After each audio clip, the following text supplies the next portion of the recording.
Hey everyone, how's it going? And welcome to this video. Now, first off, let me just say I won't be really talking about Abraxas in this video. I'm just going to be talking about a certain thing involving Abraxas and what I believe to be the further evolution and personality change of Kaneki from this point on.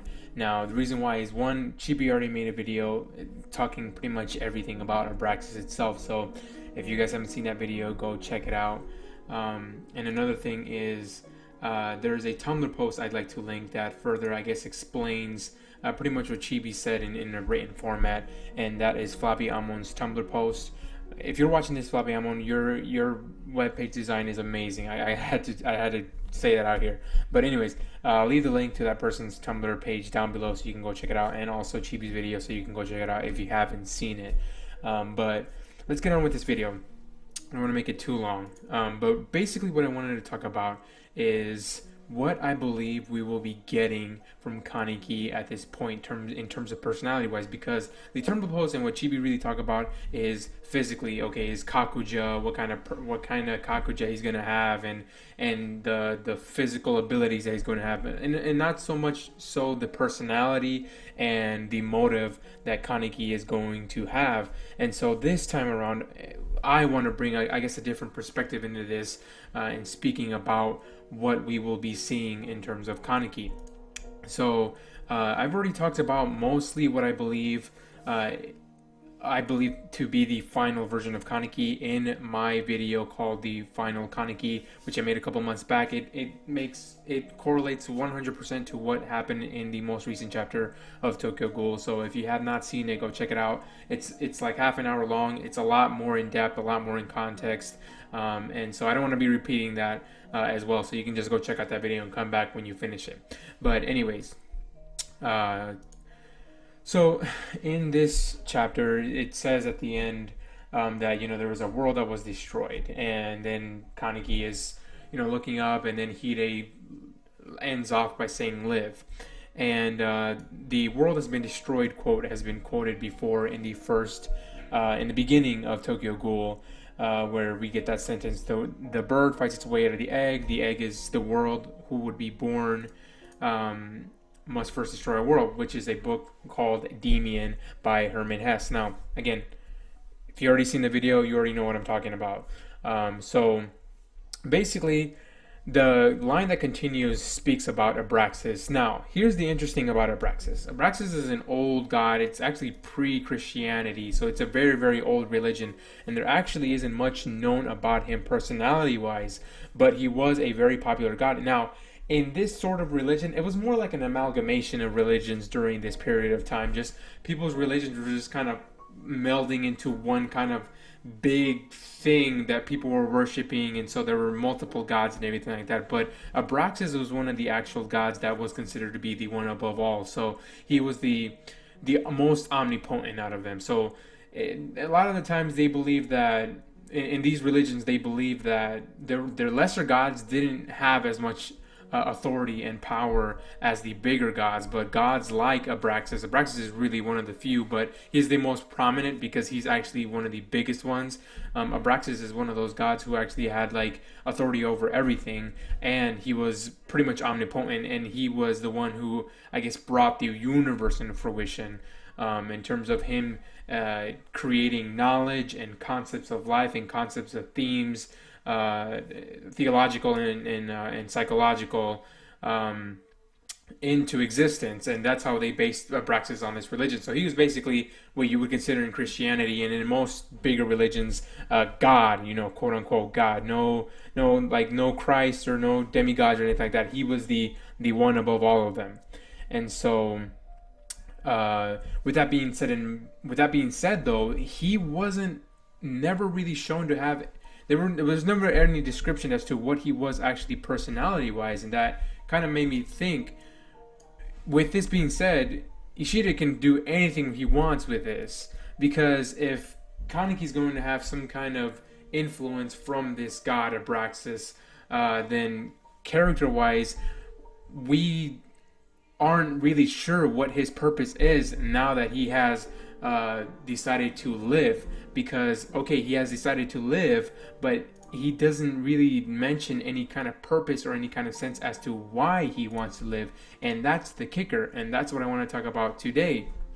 And so, one thing that I remembered, kind of going back and rereading, was, if you remember in Tokyo Ghoul, when Jason was torturing Kaneki, and then he had the memory breakdown with Rize right before he ended up becoming white-haired Kaneki. She told him, she rephrased his mother's quote about saying, instead of hurting others, become the one who gets hurt. And then she kind of flipped it around, saying, instead of becoming the one who gets hurt, become the one who hurts others, because there's no way you're going to make it out of this alive. And I've already talked about this before, but an interesting quote came to this that I saw, and that was right at the end, right before he eats her. She says, "Yes, you've got it, Kaneki. To live is to consume others." Okay, let me repeat that. To live is to consume others. And that is the mentality that he establishes in the end of this whole scene in Tokyo Ghoul. Remember that. He ends up becoming this crazed person who's trying to do everything he can and pushing everyone out of the way in terms of for him to get his goal, to reach his goal. But he's still very compassionate, very sympathetic and everything. And then at the end of this chapter, this most recent chapter, Hide told Kaneki to live. He told him to live, but he didn't really give him any sense of reasoning as to why he should live. He just said, live. And that's how he left him off at. But Kaneki does seem to have some kind of sense as to what he wants to live for. Okay? Now, this is just speculation, because what I'm going to provide here is very, very, very limited. And it's just kind of up in the air. But this is my thoughts. So, first off, we were foreshadowed Kaneki being in this situation from a long time ago, months back, with drawings that Ishida had done a couple months ago, where this drawing right here pretty much is also kind of referencing the picture that we got when he said, "Oh, I'm done here," and he was just like a torso sitting in the ground during the most recent chapter. And then we got these little pieces of Kaneki where he seems to have very things protruding out of his back, and he looks like very pale and skinny, and it's a very twisted, I'd say the most twisted version of Kaneki we have seen so far. And yet we haven't technically seen this version of Kaneki fully to an extent from these paintings, but we know from plenty of times that he's done, it's something that he references later on in the story. And so this one was the one that stood out for me. But then I found an interesting painting here, which was this one. This one was one that he painted a good while back, and it shows three versions of Kaneki. Now it shows the white-haired Kaneki, kind of telling the person who's looking at him to be quiet. Then there's a version of Kaneki, which is the black-haired version, which reminds me of the one where he first fought Arima and he told him, I don't want to kill you. And then we get a seemingly third version of Kaneki, which is like Heise. It looks like Heise because he's got the black hair and the white hair and everything. But here's the interesting thing. Ishida actually... Oh, my apologies here. Ishida actually uploaded this picture, the only one version of the picture, which was the middle version of Kaneki, just a couple of days ago. Okay, which is very interesting. And it got me thinking, because he usually makes connections and everything like that in terms of the art that he makes in the chapters. But it got me thinking. If you go back to the painting, the first version of Kaneki is just I'm talking about black-haired Kaneki here.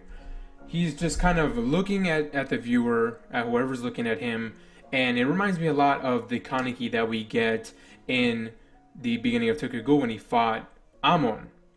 And so this version of Kaneki, personality-wise, was just very determined to get things done, but he was still afraid. He was still afraid about things that could happen. He was scared, and so he was still very humble. He showed a lot more innocence. And then the white-haired Kaneki, the one that you see on the left, was the one that I believe to be the one that came after the torture of Jason. Now this one is, a lot more open and a lot more aggressive and everything. and he just got things done. But still, there was some sense of sympathy and compassion in his character, and that Kaneki was never lost. But then this new Kaneki, this is the Kaneki that I believe is the one that we're getting right now. Because the most interesting thing is, look at his pose. He's actually touching his chin. Okay, now you can say you can tell me this is actually Heise here, and he's touching his chin because he's living a lie, when he was Heise and everything like that. But for Ishida to post this pretty recently, again, and it's only the single image, I feel like maybe there's something to do with this version of Kaneki that's coming out in terms of him living a lie. Now, he is living, and he decides he finds this purpose. He finds this purpose to live, but it isn't the correct purpose. It isn't the correct purpose that leads him to be living a fulfilling life, because it's not just living for the sake of living.